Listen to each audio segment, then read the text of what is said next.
언니가 죽은 지 49일째 제부가 처제의 아이를 가졌습니다. 그 뒤에 숨겨진 사건은 온 집안을 충격에 빠뜨렸습니다. 전라남도 끝없이 펼쳐진 하얀 염전으로 유명한 신안의 어느 바닷가 마을의 박 여사의 낡고 허름한 시골집이 있었습니다. 홀로 된 몸으로 평생을 억척스럽게 살아오며 두 딸 하연과 혜진을 키워낸 어머니였습니다. 그 집은 본래 자매의 웃음소리로 가득했지만 큰딸 하연이 갑작스러운 병으로 세상을 떠난 후 집안에는 깊은 슬픔만이 감돌았습니다. 지나가는 사람마다 안타까운 마음에 긴 한숨을 내쉴 정도였죠. 하연은 고작 25의 나이로 착하고 성실한 남편 성훈을 남겨두고 떠났습니다. 장례식 날 성훈은 아내의 영정 앞에서 무너지듯 오열했습니다. 하연아, 어떻게 나를 두고 먼저 갈 수가 있어. 그의 찢어지는 절규에 동네 사람들 모두 눈시울을 붉혔습니다.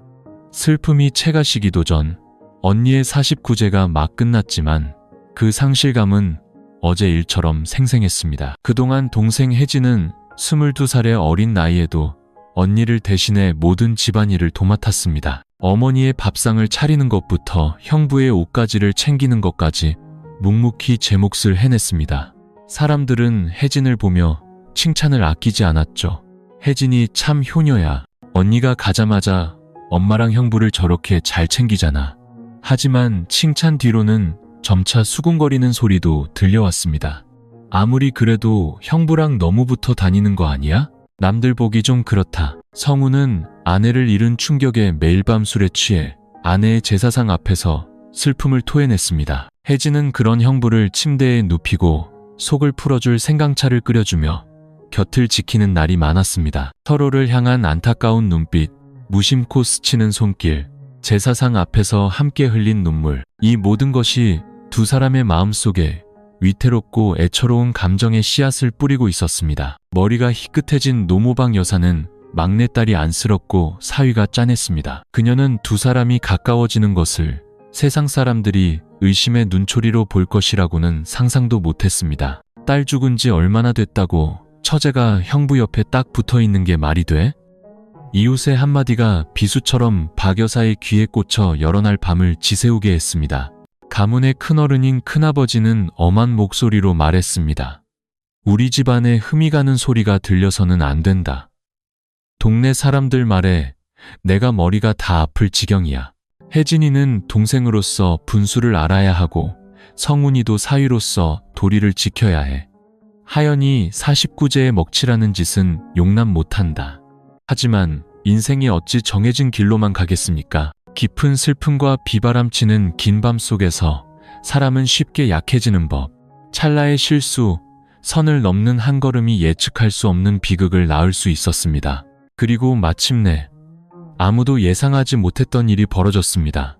혜진이 임신을 한 것입니다. 그녀의 배가 조금씩 불러오자 진실은 드러났고 온 집안은 발칵 뒤집혔습니다. 분노하는 사람, 비웃는 사람, 그리고 동네 전체를 뒤흔든 충격적인 소문에 이웃들은 끊임없이 수군거렸습니다. 박 여사는 충격에 쓰러졌고 큰아버지는 이를 가문에 수치라며 길길이 날뛰었습니다. 과연 혜진과 성훈의 운명은 어떻게 될까요? 이들의 사랑은 세상의 손가락질을 이겨낼 수 있을까요? 언니가 죽은 지 49일째, 제부가 처제의 아이를 가졌다는 이야기는 바로 여기서 시작됩니다. 눈물과 비난으로 가득한 여정. 하지만 그 속에는 인간적인 책임감과 죄 지은 자들에 대한 공정한 징벌 또한 담겨 있습니다. 초여름 장마가 시작된 신안의 하늘은 무거운 먹구름으로 가득했습니다. 박 여사의 낡은 시골집에는 아직 향냄새가 채가 시지 않았죠. 집 한가운데 놓인 하연의 제사상, 사진 속 그녀의 온화한 미소는 보는 이의 마음을 더욱 아프게 했습니다. 얼마 전까지만 해도 한 집안의 착한 딸이자 아내였던 그녀가 이제는 차가운 사진 한 장으로만 남았습니다. 성훈은 제사상 앞에 넋을 잃고 앉아 있었습니다. 뜬 눈으로 밤을 새운 그의 눈은 붉게 충혈되었고 덥수룩하게 자란 수염은 그를 더욱 초췌하게 만들었죠. 아내의 사진을 볼 때마다 그의 심장은 끊어질 듯 아팠습니다. 하연아, 정말 나를 떠난 거야? 난 이제 어떻게 살아야 해? 성훈의 목소리는 갈라져 있었습니다. 혜진이 부엌에서 조용히 나와 뜨거운 죽 한 그릇을 형부 앞에 놓았습니다. 형부, 뭐라도 좀 먹어요. 그렇게 매일 술만 마시면 몸 상해요. 성우는 고개를 저으며 죽그릇을 옆으로 밀어냈습니다. 도저히 넘어가지가 않아 뭘 먹어도 모래를 씹는 것 같아. 혜진은 입술을 깨물며 무너져가는 형부를 안타깝게 바라봤습니다. 어릴 적부터 그녀는 존경하는 언니의 남편인 성훈을 친오빠처럼 따랐습니다. 이제 언니가 세상을 떠나고 홀로 남은 형부가 망가지는 모습을 보니 말로 설명할 수 없는 연민이 솟구쳤습니다. 툇마루에 앉아있던 박 여사는 깊은 한숨을 내쉬었습니다. 사위를 챙기는 막내딸의 모습을 보니 눈물이 핑 돌았죠. 남편을 일찍 여의고 평생을 고생해온 그녀에게 큰딸의 죽음은 영혼의 절반을 잃는 것과 같았습니다.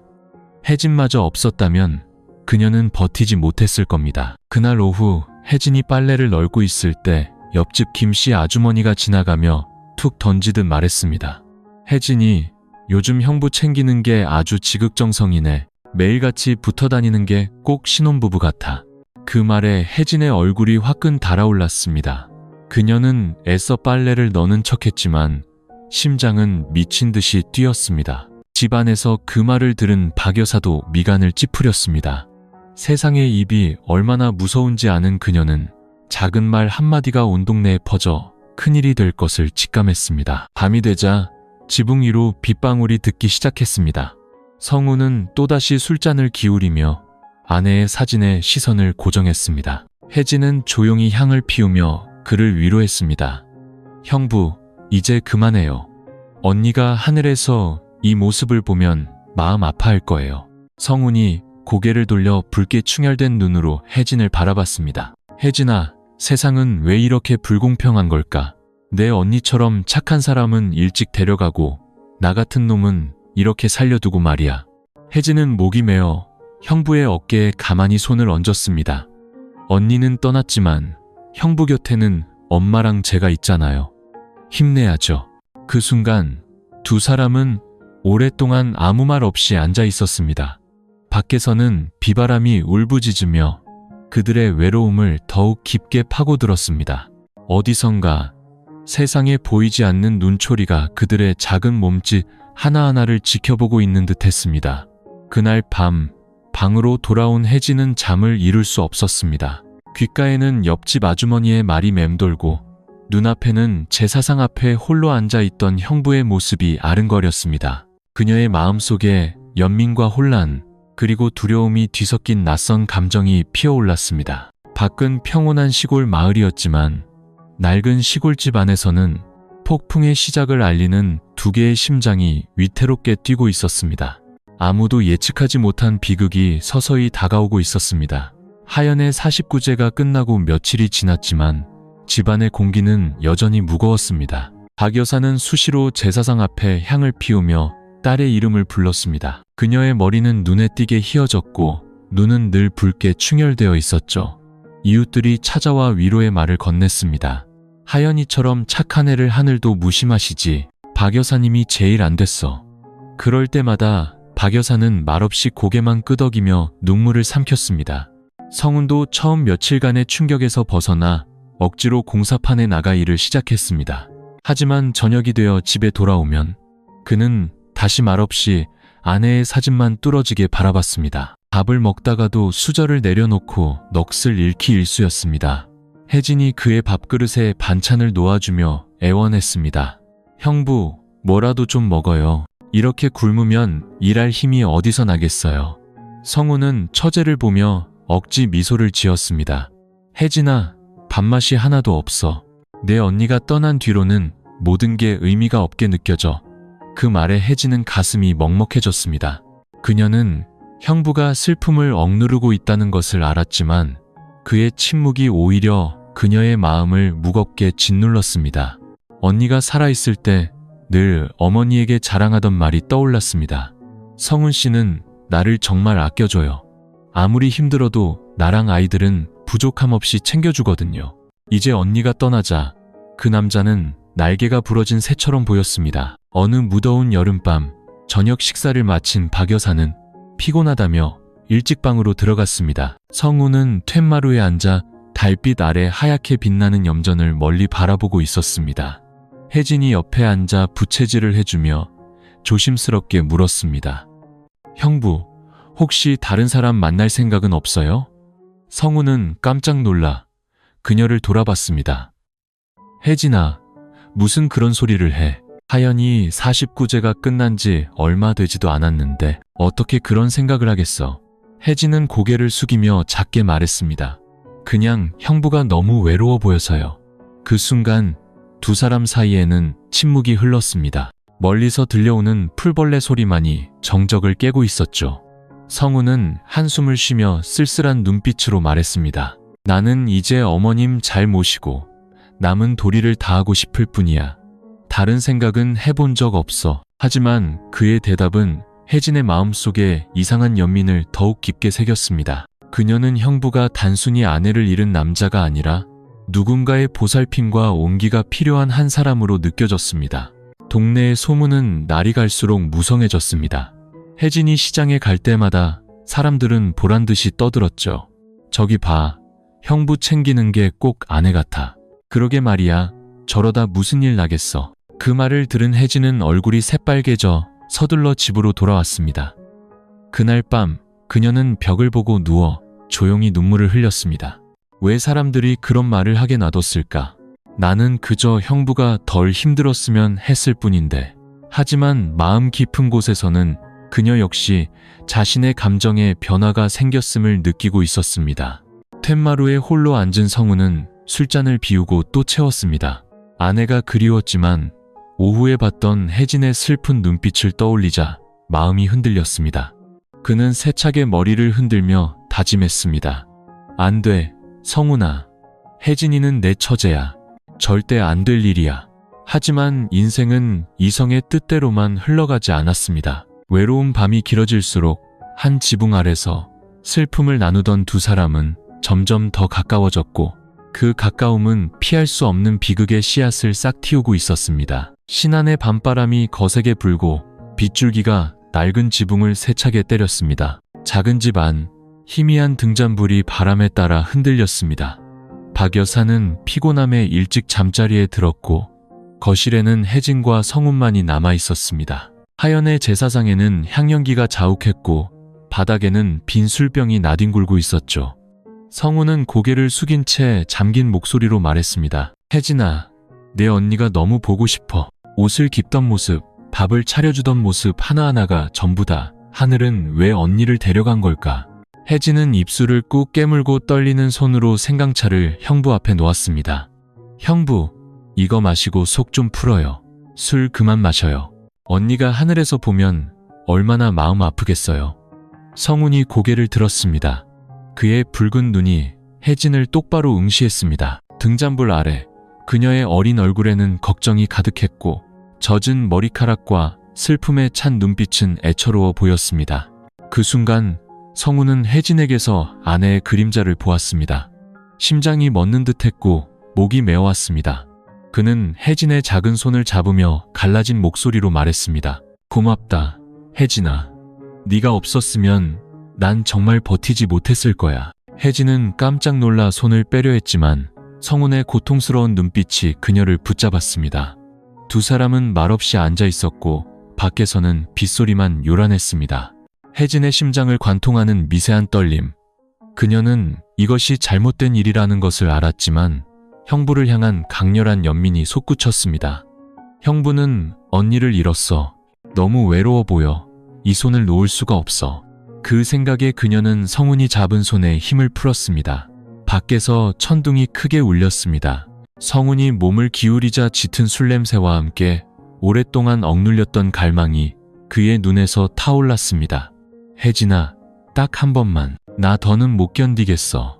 그의 목소리는 애원과 절망으로 떨리고 있었습니다. 혜진은 그 자리에 얼어붙었습니다. 이성은 안 돼. 이 사람은 형부야. 언니의 남편이야. 라고 소리쳤지만 심장은 미친 듯이 뛰었고 몸은 그의 소나귀에서 벗어날 수 없었습니다. 혼란스러운 그 순간 빗소리는 점점 더 거세지며 길을 잃은 두 사람의 거친 숨소리를 집어삼켰습니다. 그날 밤 연민과 욕망 사이에 위태로운 경계선이 무너졌습니다. 슬픔이 깃든 낡은 집 안에서 또 다른 비극이 조용히 시작되고 있었습니다. 다음 날 아침 다구는 소리와 함께 틈새로 햇살이 비쳤습니다. 혜진은 소스라치게 놀라 잠에서 깼습니다.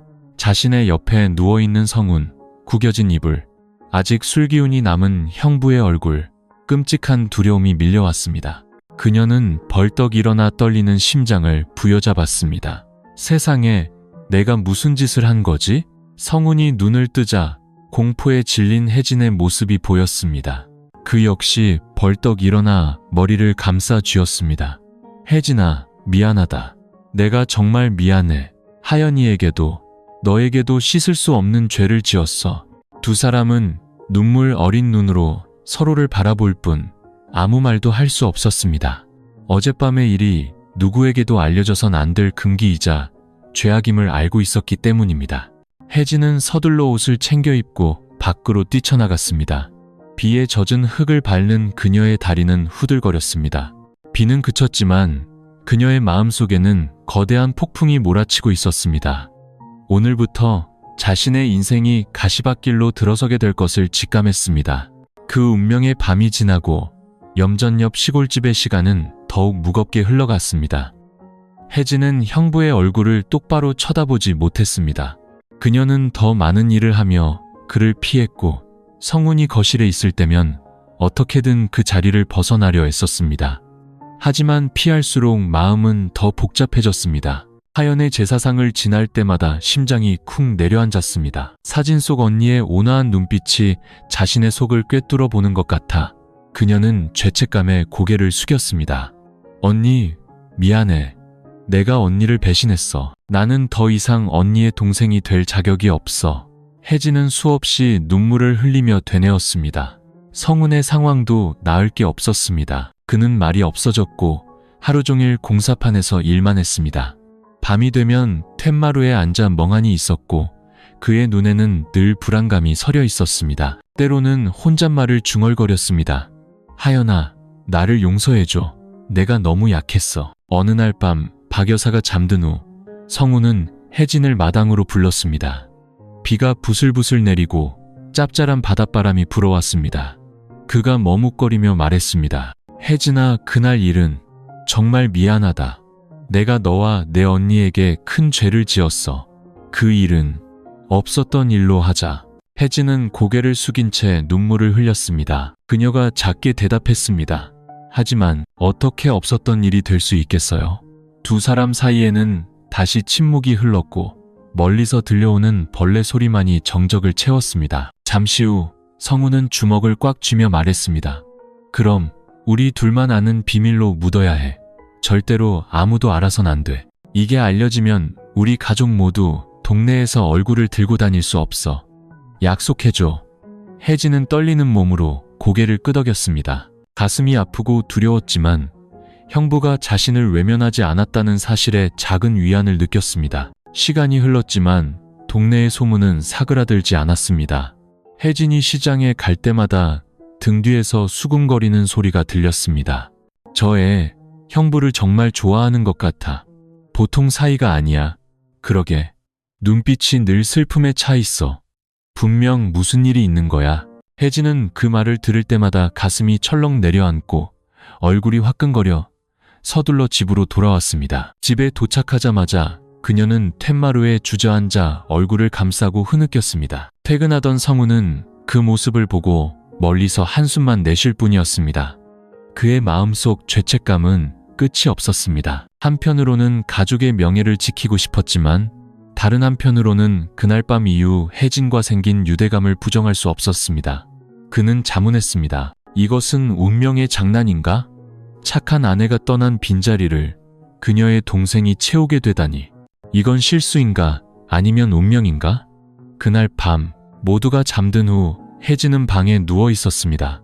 그녀는 자신의 배에 손을 얹었습니다. 몇 주만 지나면 눈에 띄게 변할 그곳을 생각하니 두려움이 밀려왔습니다. 그녀는 미래를 생각할 엄두도 내지 못한 채 그저 눈을 감고 하늘에 기도할 뿐이었습니다.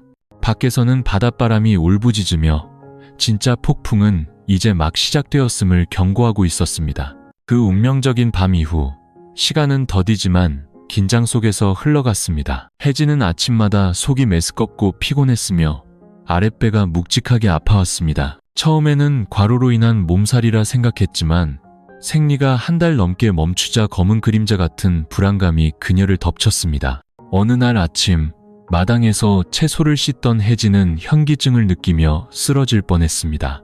박 여사가 놀라 달려와 딸을 부축했습니다.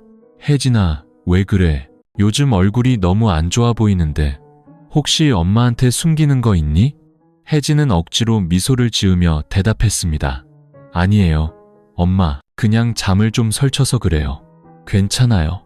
박 여사는 딸을 보며 의심의 눈초리를 거두지 않았습니다.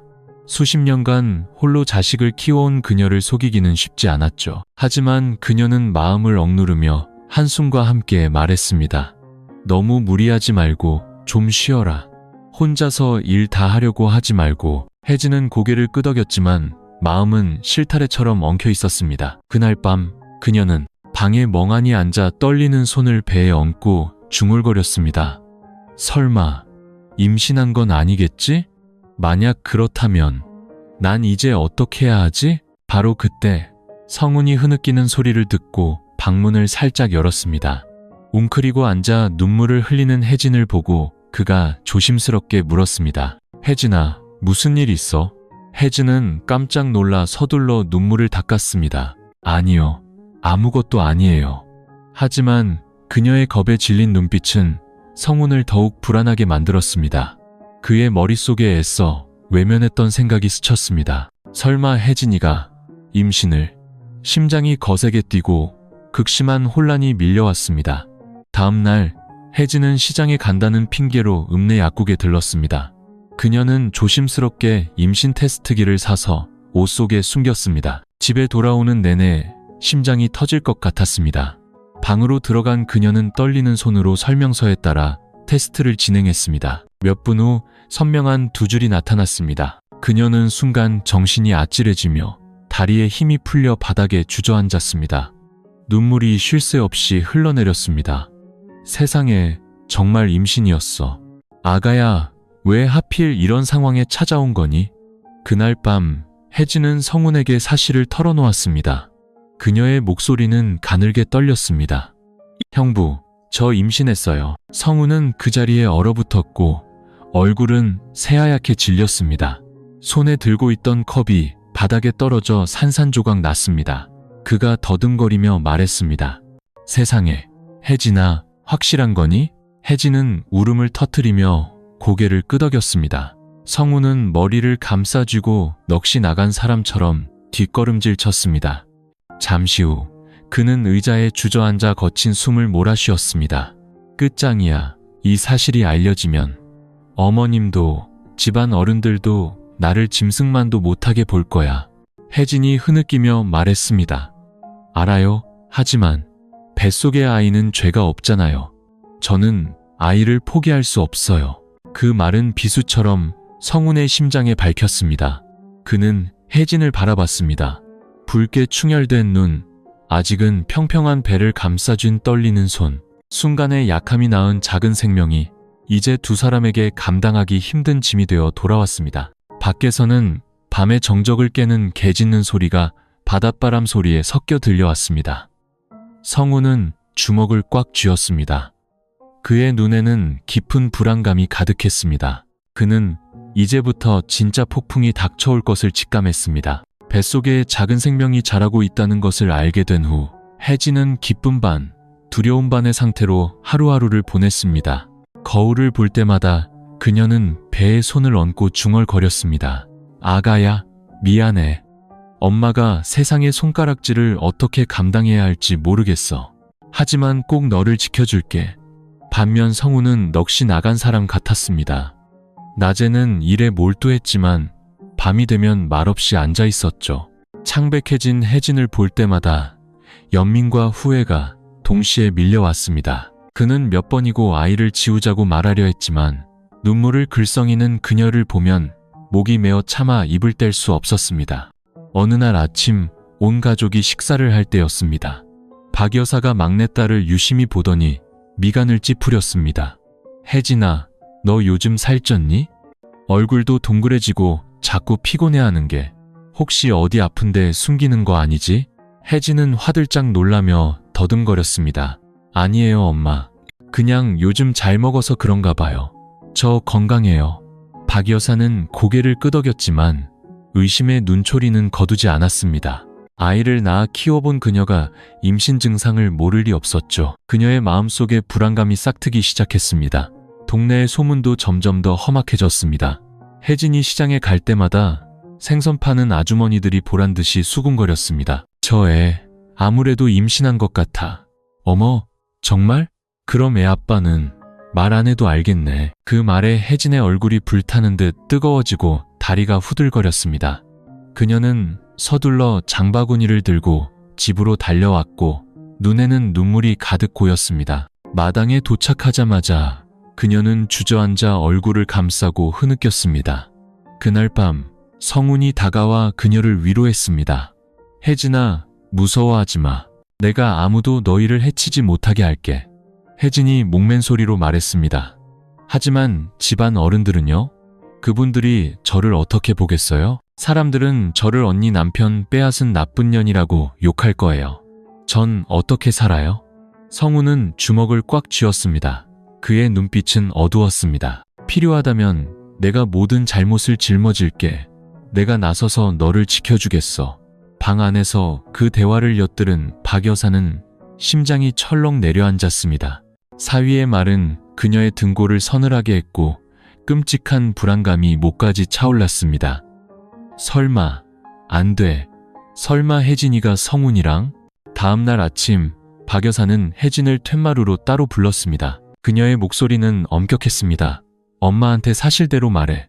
너 엄마한테 숨기는 거 있지? 요즘 네가 너무 이상해. 혜진의 얼굴이 새하얗게 질렸습니다. 그녀는 고개를 숙인 채 눈물만 뚝뚝 흘릴 뿐 아무 말도 하지 못했습니다. 그 모습에 박 여사의 의심은 확신으로 변했습니다. 그녀의 손이 떨렸습니다. 네가 만약 천벌받을 짓을 했다면 너뿐만 아니라 나도 이 집안 전체가 망신을 당하는 거야. 망신이라는 말에 혜진은 온몸을 떨며 바닥에 주저앉아 오열했습니다. 그 모습은 박 여사에게 모든 것을 말해주고 있었습니다. 그녀는 하연의 제사상을 올려다봤습니다. 마음이 칼로 베이는 듯 아팠습니다. 하연아, 무덤에 누워있는 너는 이 사실을 알기나 하니? 내 동생이 우리 집안에 큰 재앙을 불러왔구나. 동시에 소문은 가문의 큰어른인 큰아버지의 귀에까지 들어갔습니다. 예의와 법도를 중시하는 그는 즉시 분노하며 집안 어른들을 소집했습니다. 그의 머릿속에 이것은 더 이상 박 여사 집안의 문제가 아니라 가문 전체의 수치였습니다. 진짜 폭풍이 혜진과 성훈의 머리 위로 쏟아지기 직전이었습니다. 그날 오후 해가 막 지기 시작할 무렵 대문 밖에서 시끄러운 소리가 들려왔습니다. 박 여사, 큰아버님이랑 집안 어른들 오셨어. 박 여사가 반응하기도 전에 백발의 큰아버지가 날카로운 눈빛으로 지팡이를 짚고 마당으로 들어섰습니다. 그 뒤를 여러 친척 어른들이 따랐습니다. 공기는 숨 막힐 듯 무거워졌습니다. 큰아버지는 지팡이를 바닥에 쿵 찌으며 엄하게 말했습니다. 오늘 내가 집안 사람들을 다 부른 건 이 일을 확실히 매듭짓기 위해서다. 동네의 소문이 파다해. 혜진이 뱃속에 아이가 있다는데 그의 아비가 누구냐? 어서 말해. 그 질문은 벼락처럼 내리꽂혔습니다. 혜진은 벽 한쪽에 기댄 채 얼굴에 핏기 하나 없이 앉아 있었습니다. 박 여사가 떨리는 몸으로 딸 앞을 막아섰습니다. 아주버님, 혜진이는 아직 어려요. 사람들이 헛소문을 퍼뜨린 걸 거예요. 헛소문? 내 눈이 삐었는 줄 아나. 저 아이 배가 불러오는 게 똑똑히 보이는데 이 일이 동네 사람들 입에 오르내리게 되면 우리 김씨 가문 체면이 뭐가 되겠어? 한 친척이 끼어들었습니다. 결혼도 안 한 처녀가 애를 가진 것만으로도 망신인데 만약 형부랑 그런 거라면 이 동네에서 고개도 못 들고 다닐 일이야. 그 말에 혜진은 바닥에 주저앉아 오열했습니다. 죄송해요. 박 여사도 울음을 터뜨렸습니다. 세상에, 혜진아, 네가 어쩌자고 이런 짓을. 큰아버지는 지팡이를 바닥에 세게 내리치며 천둥 같은 목소리로 소리쳤습니다. 어서 말해. 애 아비가 누구냐? 집 안은 순식간에 조용해졌습니다. 마당에서 들려오는 매미 소리만이 정적을 깼습니다. 혜진은 배를 감싸 쥔 채 눈물만 뚝뚝 흘리며 온몸을 떨었습니다. 성우는 옆에 앉아 이마에 땀이 송골송골 맺힌 채 피가 날 정도로 주먹을 꽉 쥐고 있었습니다. 그는 만약 처제가 모든 짐을 지게 되면 그녀의 인생이 완전히 망가질 것을 알았습니다. 마침내 성훈이 벌떡 일어섰습니다. 그의 목소리는 떨렸지만 단호했습니다. 접니다. 혜진이 뱃속의 아이는 제 아이입니다. 집안은 그야말로 폭탄이 터진 듯 했습니다. 친척들은 경악하며 그를 손가락질했고 큰아버지의 얼굴은 분노로 새빨갛게 달아올랐습니다. 이런 천인공노할 놈. 내 놈은 하연이의 남편이야. 아내가 죽은 지석달도 채되지 않았는데 그 동생에게 씨를 뿌려? 내 놈 눈에는 이 가풍이 아무것도 아니더냐. 박 여사는 그 자리에 쓰러져 머리를 감싸 쥐고 통곡했습니다. 내 팔자야. 내가 무슨 죄를 지었기에 이런 꼴을 본단 말인가. 소식을 들은 이웃들이 담벼락 너머로 몰려와 수군거렸습니다. 세상에, 진짜였어. 들어본 적도 없는 일이야. 처제가 형부애를 가졌다니 정말 충격적이네. 이제 박 여사네는 동네에서 웃음거리가 될 거야. 그 수군거림은 비수처럼 혜진의 심장에 밝혔습니다. 그녀는 두 손에 얼굴을 묻고 흐느낄 뿐이었습니다. 성훈이 다가가 혜진을 부축하며 결연한 눈빛으로 말했습니다. 모든 잘못은 제가 지겠습니다. 혜진이는 아직 어리니 제발 탓하지 말아주십시오. 제가 혜진이와 아이를 책임지겠습니다. 혜진이와 결혼해서 모든 것을 보상하고 싶습니다. 그 말에 모든 친척들이 거세게 반대했습니다. 큰아버지가 소리쳤습니다. 절대 안 된다. 그건 폐륜이야. 인륜을 저버리는 짓이다. 내가 이 집안에서 쫓겨나는 한이 있어도 그런 수치스러운 일은 절대 허락 못한다. 집안은 울음소리, 고함소리, 수군거리는 소리로 아수라장이 되었습니다. 혜진의 마음속에서는 하늘이 무너지는 듯 했습니다. 그녀는 배를 감싸 안고 절망 속에서 중얼거렸습니다. 아가야, 내가 어떻게 해야 너를 지킬 수 있을까? 밖에서는 다시 비가 쏟아지기 시작했습니다. 굵은 빗방울이 낡은 지붕 위로 떨어지며 작은 집안의 비통한 울음소리와 뒤섞였습니다. 이제부터 끔찍한 폭풍이 남은 평온마저 모두 휩쓸어갈 것을 예고하고 있었습니다. 성훈이 혜진의 뱃속 아이가 자신의 아이임을 인정한 소식은 신안의 작은 마을 전체로 순식간에 퍼져나갔습니다. 반나절도 되지 않아 시장 입구부터 동네 끝까지 모든 사람이 그 이야기로 떠들썩했죠. 비난과 조롱의 목소리는 마치 바람을 만난 불길처럼 맹렬하게 타올랐습니다. 세상에 이렇게 수치스러운 일은 처음 봐. 시장의 생선가게 아주머니가 큰 소리로 외쳤습니다. 아내가 죽은 지 석 달도 안 돼서 처제랑 눈이 맞다니. 이건 짐승이나 다름없지. 안 그래? 그러게 말이야. 이제 박 여사네 집안은 완전히 망신당했어. 앞으로 누가 그 집의 딸을 시집 보내겠어? 한 노인이 단호하게 덧붙였습니다. 이런 악의적인 말들은 진실의 복잡함과는 상관없이 사람들의 입을 통해 퍼져나갔습니다. 그들에게는 잠시 들은 이야기만으로도 한 가족을 심판하기에 충분했습니다. 박 여사는 담벼락 너머로 들려오는 수군거림과 바닥에 엎드려 우는 막내딸을 번갈아 보며 심장이 찢어지는 듯한 고통을 느꼈습니다. 그녀는 떨리는 몸으로 하늘을 보며 울부짖었습니다. 하늘도 무심하시지. 내 딸 하연이는 죽어서도 이런 수모를 겪어야 한단 말입니까? 내가 무슨 낯으로 동네 사람들을 본단 말인가? 말을 마친 그녀는 그대로 정신을 잃고 쓰러졌습니다. 엄마. 혜진이 경악하며 어머니를 끌어안았고 눈물이 쉴 새 없이 흘렀습니다. 아주머니. 친척들이 달려들어 그녀를 부축했습니다. 성우는 그 옆에 무릎을 꿇고 떨리는 손으로 장모를 흔들었습니다. 어머님, 제가 잘못했습니다. 제발 저를 용서해 주십시오. 한 고모가 분노에 차그의 손을 뿌리쳤습니다. 용서? 이런 천인공노할 짓을 저지르고 용서받을 낯이 있어? 네가 우리 집안 전체에 먹칠을 했어. 성훈아. 혜진은 얼굴을 파묻고 흐느끼며 배를 감싸 쥐었습니다. 그녀의 머릿속에는 단 하나의 생각만이 맴돌았습니다. 아가야, 만약 너 때문에 엄마가 돌아가시기라도 한다면 나는 평생을 살아도 사는 게 아닐 거야. 텐마루 밖 이웃들의 목소리는 점점 더 커졌고 어떤 사람은 악의적으로 소리쳤습니다. 저 둘을 마을에서 쫓아내야 조용해지지. 저런 것들을 남겨두면 동네 물만 흐려. 큰아버지는 얼굴이 새빨개진 채 지팡이로 성운을 가리켰습니다. 내 놈도 들었느냐? 세상 사람들이 너를 어떻게 보는지. 부부간의 도리를 저버린 것도 모자라 조상의 명예까지 더럽혔다. 그따위 허튼 결혼 이야기는 집어치워라. 내 놈이 계속 이 집안에 발을 붙이고 있으려거든 다시는 나를 큰아버지라 부르지 마라. 집안의 공기는 숨막힐 정도로 팽팽했습니다. 혜진의 울음소리, 욕설, 꾸짖는 소리가 뒤섞여 아수라장이었죠. 성우는 모두를 바라보며 고통스럽지만 단호한 눈빛으로 말했습니다. 제가 잘못한 것 압니다. 하지만 혜진이를 버릴 수는 없습니다. 뱃속의 아이는 제 피부치입니다. 제가 책임져야 합니다. 그의 말은 논란을 더욱 부채질했습니다. 어떤 이는 그의 뻔뻔함을 욕했고 다른 이는 혜진의 부끄러움 모르는 태도를 비난했습니다. 그동안 박 여사는 방 안에서 창백한 얼굴로 의식을 잃은 채 누워 있었습니다. 한 이모가 눈물을 닦으며 한탄했습니다.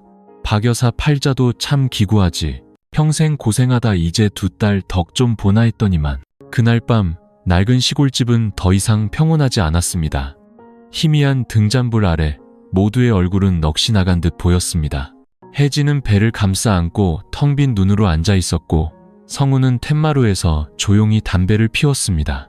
하얀 연기가 무거운 어둠 속으로 흩어졌습니다. 그는 내일부터 이 마을의 누구도 자신들을 평범한 시선으로 보지 않을 것을 알았습니다. 거센 폭풍이 모든 것을 휩쓸어갔고 이제 세상의 비난 속에 내던져진 두 사람만이 덩그러니 남았습니다. 며칠 후 박 여사의 집은 모든 생기를 잃은 듯했습니다. 그녀는 자리에 누워 식사도 거부했습니다. 눈을 뜰 때마다 혜진을 멍하니 바라보다가 눈물을 터뜨렸고 그 모습은 딸의 마음을 더욱 아프게 했습니다. 혜진은 어머니 곁에 앉아 부채질을 해주며 흐느꼈습니다. 엄마, 제발 용서해 주세요. 제가 잘못해서 엄마한테 이런 망신을 안겨드렸어요. 만약 엄마가 저를 보기 싫으시다면 제가 떠날게요. 딸의 말에 박 여사는 벽 쪽으로 돌아누워 눈물만 흘릴 뿐 아무 말도 하지 못했습니다. 밖에서는 이웃들의 수군거림이 끊이지 않았습니다. 혜진이 마당에 나설 때마다 사람들의 날카로운 시선이 따라붙었죠. 어떤 사람은 대놓고 말했습니다.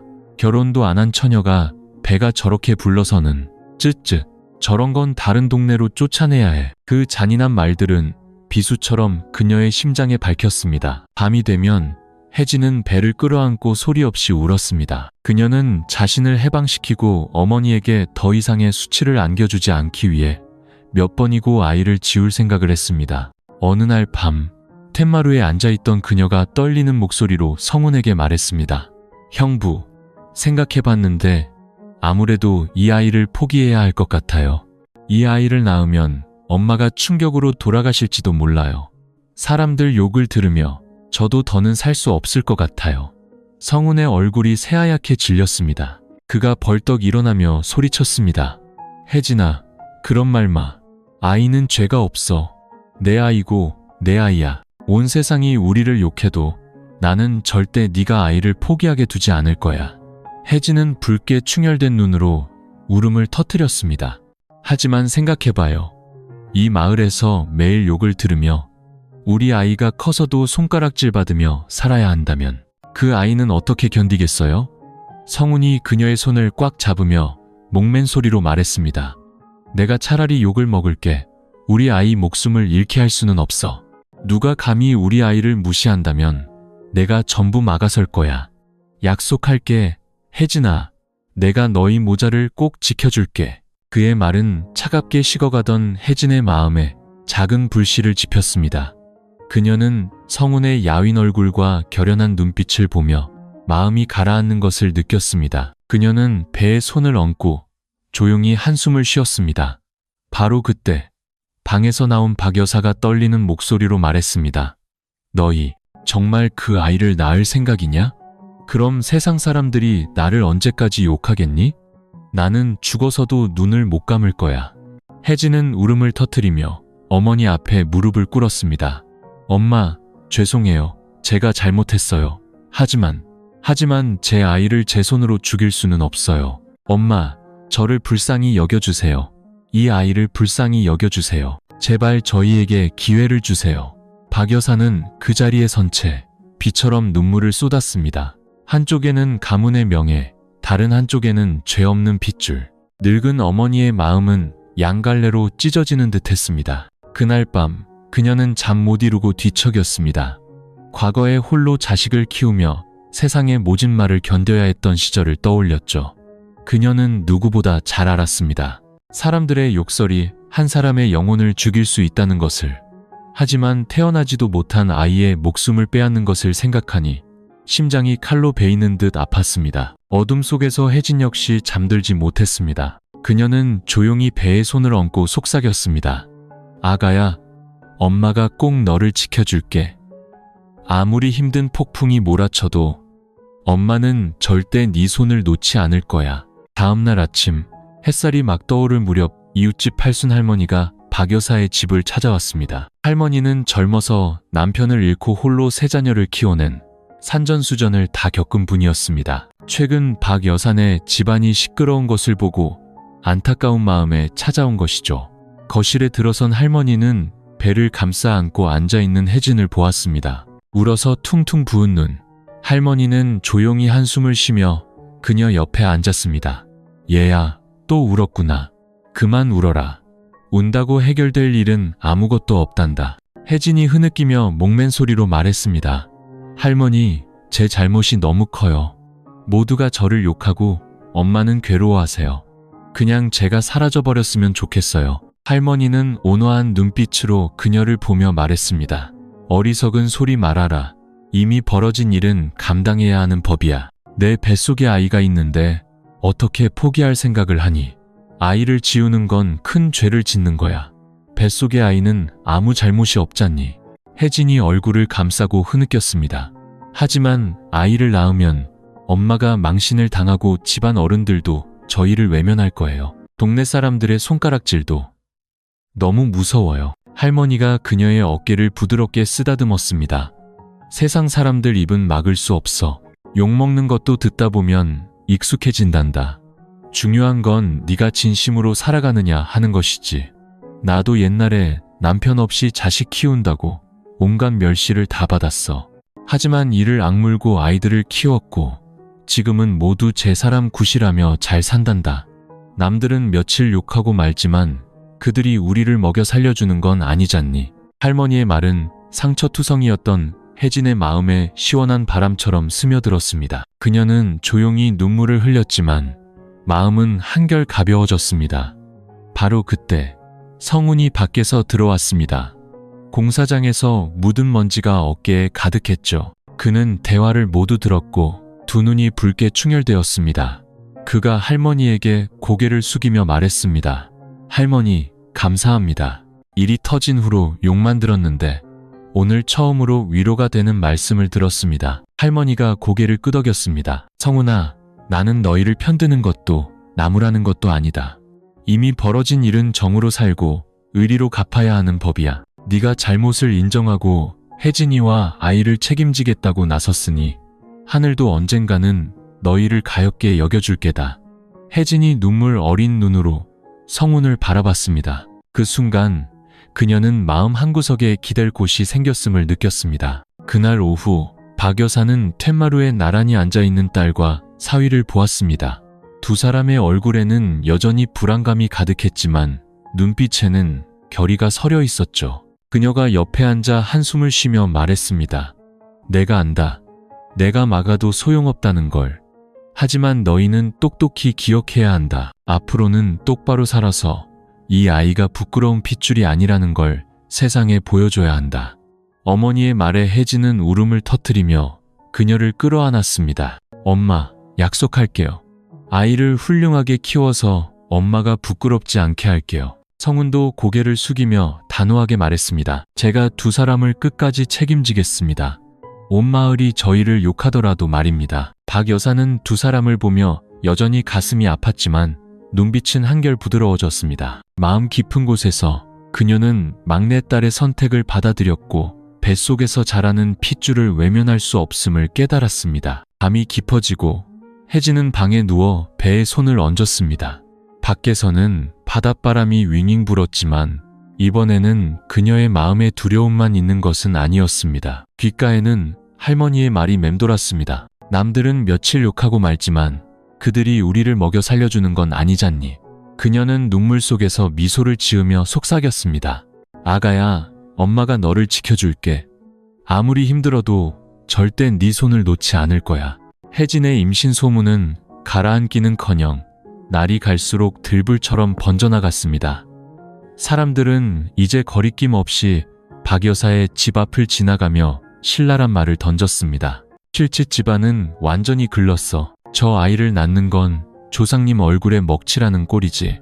그런 말들은 비수처럼 박 여사의 심장을 파고들었습니다. 마음속으로는 혜진과 성훈의 다짐을 듣고 조금 누그러졌지만 세상의 잔인한 입방아는 그녀를 계속해서 짓눌렀습니다. 어느 날 오후 큰아버지가 몇몇 친척들과 함께 다시 찾아왔습니다.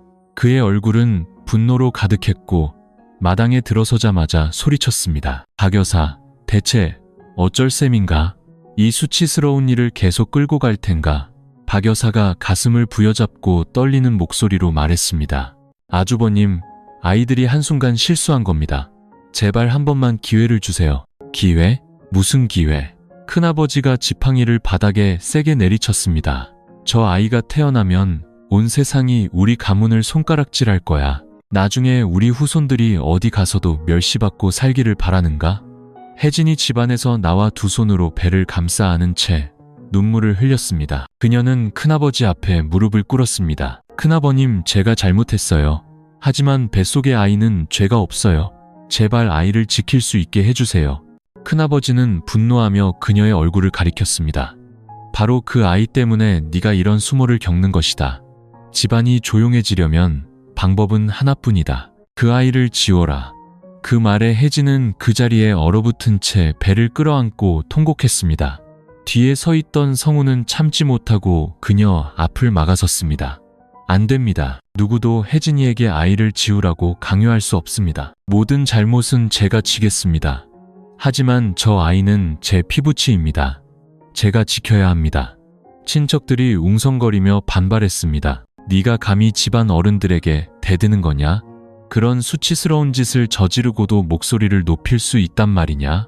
큰아버지가 으르렁거렸습니다. 성훈아, 네가 아직도 나를 큰아버지로 여기고 이 집안을 생각한다면 내 말을 들어라. 이 더러운 일을 당장 끝내. 집안의 공기는 숨막힐 듯 무거웠습니다. 혜진은 배를 끌어안고 온몸을 떨었습니다. 눈물이 쉴 새 없이 흘렀습니다. 마음속 깊은 곳에서는 두려움에 모든 것을 포기하고 싶었지만 뱃속에서 자라는 작은 생명을 생각하면 주먹을 꽉 쥐게 되었습니다. 아가야, 엄마는 너를 포기하지 않아. 성훈이 큰아버지를 똑바로 바라보며 불타는 눈빛으로 말했습니다. 이 집안이 저희를 받아주지 않으신다면 저희는 집안을 떠나겠습니다. 혜진이와 저는 저희 힘으로 살고 아이를 키우겠습니다. 누구의 인정도 필요 없습니다.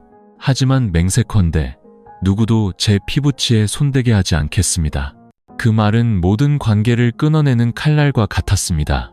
큰아버지는 분노로 온몸을 떨며 지팡이를 바닥에 내던지고 돌아섰습니다. 그는 계속해서 중얼거렸습니다. 좋다.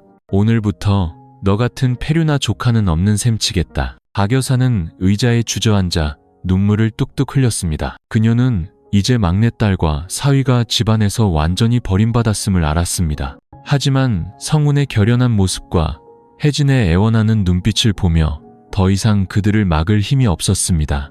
그날 밤 바닷바람이 울부짖었습니다.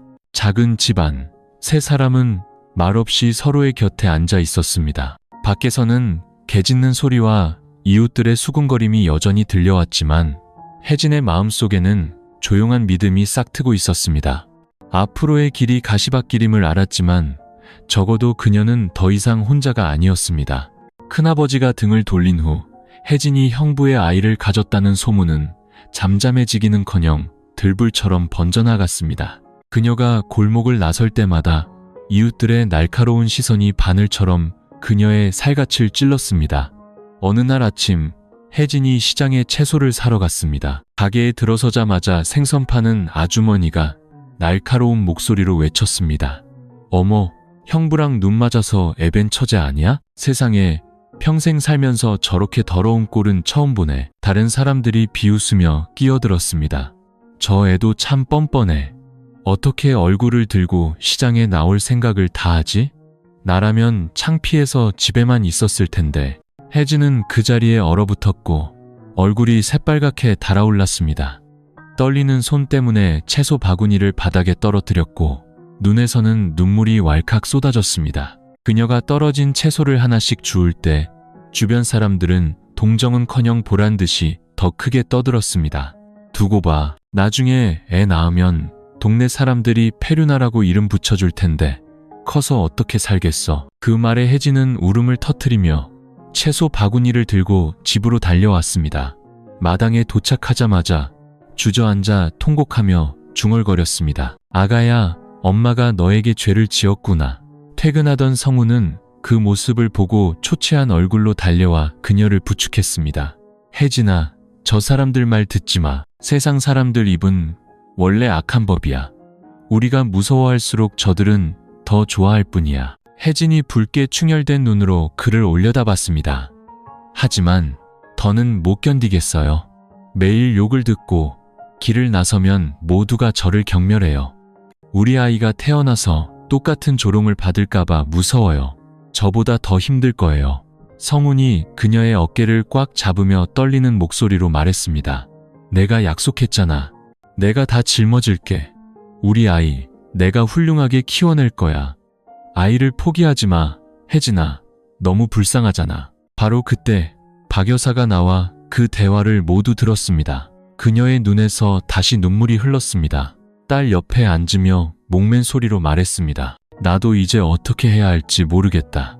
한쪽은 내 핏줄이고 한쪽은 세상의 입방아인데 얘야, 나는 네가 걱정되지만 무섭기도 하구나. 혜진이 어머니의 품에 안겨 오열했습니다. 엄마, 제발 아이를 포기하라고만 하지 마세요. 제가 잘못했지만 제 아이를 제 손으로 죽일 수는 없어요. 박 여사는 딸을 끌어안고 심장이 찢어지는 듯한 고통을 느꼈습니다. 그녀는 홀로 아이를 키우며 견뎌야 했던 모진 세월을 떠올렸습니다.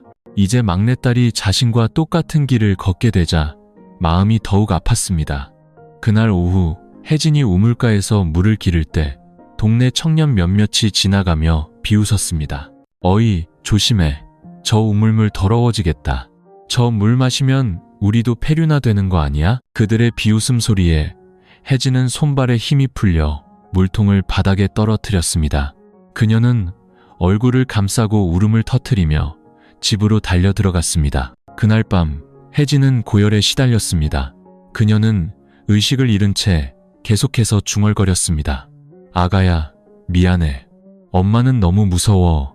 성훈이 옆에 앉아 걱정스러운 얼굴로 물수건을 갈아주며 눈물을 흘렸습니다. 그는 그녀의 배를 보며 마음이 조여왔습니다. 하늘에 계신 하연 씨, 제발 저를 용서해 주세요. 제가 잘못했지만 혜진이와 아이만은 무사하게 지켜주세요. 어둠 속에서 바닷바람이 비통한 신음처럼 울부짖었습니다. 폭풍은 멈추지 않고 낡은 집 안에 세 사람을 끈 모를 절망의 구렁텅이로 몰아넣고 있었습니다. 그날 밤 빗방울이 지붕 위로 듣고 바닷바람이 울부짖었습니다. 작은 방 안, 혜진은 창백한 얼굴로 식은땀을 흘리며 누워 있었습니다. 그녀의 손은 무의식적으로 배 위에 놓여 있었고 입에서는 희미한 신음이 흘러나왔습니다. 아가야, 엄마를 떠나지 마. 성훈이 곁에 앉아 붉게 충혈된 눈으로 계속해서 물수건을 갈아주었지만 열은 내리지 않았습니다. 그가 박 여사를 보며 떨리는 목소리로 말했습니다. 어머님, 아무래도 혜진이를 병원에 데려가야 할 것 같아요. 이러다 큰일 나겠어요. 박 여사는 어쩔 줄 몰라 하며 두 손을 떨었습니다. 그녀는 막내딸의 창백한 얼굴을 보며 심장이 철렁 내려앉았습니다. 하지만 그때 친척 어른들의 목소리가 귓가에 맴돌았습니다. 그 아이는 집안의 수치야. 지워버려야 조용해져. 그녀는 순간 멈칫하며 눈물을 글썽였습니다. 만약 이 기회의 아이를, 그러면 모든 게 해결될 텐데. 그 말에 성우는 경악하며 얼굴이 새하얗게 질렸습니다. 그는 장모 앞에 무릎을 꿇었습니다. 어머님, 제발 그런 말씀 마세요. 저 아이는 제 피부치, 제 자식입니다. 아이는 죄가 없어요. 온 세상이 욕하더라도 제발 제 아이를 지킬 수 있게 해주세요. 박 여사는 얼굴을 감싸고 통곡했습니다. 하지만 세상 사람들 입이 너무 무섭다. 얘야, 나는 저 아이가 태어나서 평생을 멸시받고 수치 속에서 살까봐 두려워. 나는 늙었으니 어떻게든 견디겠지만 어린 것이 그런 멍해를 지고 사는 건 참아볼 수가 없어. 혜진이 갑자기 정신을 차리고 그 대화를 들었습니다. 그녀는 힘없이 손을 뻗어 어머니의 손을 잡고 눈물을 흘렸습니다. 엄마, 제발 아이를 포기하라고 하지 마세요. 온 세상이 저를 욕해도 괜찮아요. 제발 이 아이만은 지킬 수 있게 해주세요. 박 여사는 딸을 보며 심장이 칼로 베이는 듯한 고통을 느꼈습니다. 혜진의 얼굴은 초췌했고 눈빛은 절망적이었지만 그 안에는 애절한 간청이 담겨 있었습니다. 바로 그때 소식을 들은 이웃집 팔순 할머니가 달려왔습니다. 그 광경을 보고 할머니가 큰 소리로 외쳤습니다. 세상에, 뭘 망설이고 있는 게야. 애가 저렇게 열이 펄펄 끓는데 병원에 데려가지 않으면 어쩌자는 거야. 이러다 큰일 나면 후회해도 소용없어. 할머니가 박 여사를 보며 단호하게 말했습니다. 아우님, 남들이 뭐라고 하든 그건 그냥 밥 몇 술, 물 몇 모금에 지나지 않아. 하지만 자식 잃고 손주 잃으면 평생 고개도 못 들고 사는 법이야. 아이는 죄가 없어. 지킬 수 있을 때 지켜야지. 더 이상 업을 짓지 말게. 할머니의 말은 박 여사의 두려움을 깨우는 냉수와 같았습니다. 그녀는 떨리는 몸으로 혜진을 끌어안고 눈물 속에서 외쳤습니다. 그래, 알았다. 엄마가 네 아이 포기하지 않을게. 내 손주, 내가 지켜줄게. 혜진이 울음을 터뜨리며 어머니를 끌어안았고 성훈도 목이 메어왔습니다. 그는 서둘러 혜진을 업고 문 밖으로 뛰쳐나갔습니다. 어머님, 집 좀 부탁드립니다. 제가 혜진이 데리고 바로 병원에 다녀오겠습니다. 굵은 빗줄기가 쏟아졌지만 성훈의 마음속에는 새로운 희망의 불씨가 타올랐습니다. 앞으로의 길이 험난할 것을 알았지만 적어도 이제 그들은 함께 아이를 지키기로 결심했습니다. 그날 밤 빗속에서 혜진을 업고 어둠 속으로 사라지는 성훈의 모습에 온 동네가 술렁였습니다. 어떤 이는 조롱했지만 어떤 이는 조용히 한숨을 쉬었습니다. 모두가 알았습니다. 박 여사 집안의 폭풍은 이제 단순한 소문을 넘어 인간의 정과 세상의 윤리 사이에 처절한 싸움이 되었음을. 읍내 병원에서 힘든 하룻밤을 보낸 후 혜진의 열은 마침내 내렸습니다. 의사는 성훈을 보며 엄하게 말했습니다. 산모는 임신 3개월 차인데 몸이 너무 약합니다. 잘 돌봐야 해요. 정신적으로 스트레스가 심하면 유산할 위험이 있습니다. 가족들이 잘 보살펴서 더 이상 환자가 충격받지 않도록 하세요. 그 말에 성훈은 안도의 한숨을 내쉬며 혜진의 손을 꽉 잡았습니다. 그의 눈에는 눈물이 글썽였습니다. 들었지? 우리 아기 아주 튼튼하대. 그러니까 너도 힘내야 해. 절대 포기하면 안 돼. 혜진이 힘없이 고개를 끄덕였습니다. 그녀의 눈에서도 눈물이 흘렀지만 그것은 안도의 눈물이었습니다. 마음속으로 그녀는 속삭였습니다. 아가야, 그래, 너는 아직 엄마 곁에 있구나. 며칠 후 두 사람은 다시 낡은 시골집으로 돌아왔습니다. 그 후로 박 여사는 완전히 달라졌습니다. 더 이상 아이를 지우자는 말을 꺼내지 않았죠. 그녀는 묵묵히 죽을 쓰고 약을 다리며 딸을 정성껏 돌봤습니다. 입 밖으로 말하지는 않았지만 그녀의 눈빛에는 서서히 손주를 받아들이는 기색이 역력했습니다. 하지만 밖의 세상은 그들을 가만두지 않았습니다. 혜진이 돌아온 날 누군가 고의로 집 앞을 지나가며 악담을 퍼부었습니다. 어머, 기어코 저 배를 지키려나 보네. 나중에 애 낳으면 이름은 죄악이라고 지으면 딱이겠어. 다른 청년들은 골목에 모여 낄낄거렸습니다. 저런 페류나 집안에 누가 발이나 붙이겠어? 저애 태어나면 우리 동네 호적에서 파내야 해. 그 말들은 집안의 세 사람 심장의 비수처럼 밝혔습니다. 박 여사는 분노로 온몸을 떨며 빗자루를 들고 뛰쳐나가 소리쳤습니다. 당신들 할 일이 그렇게 없어?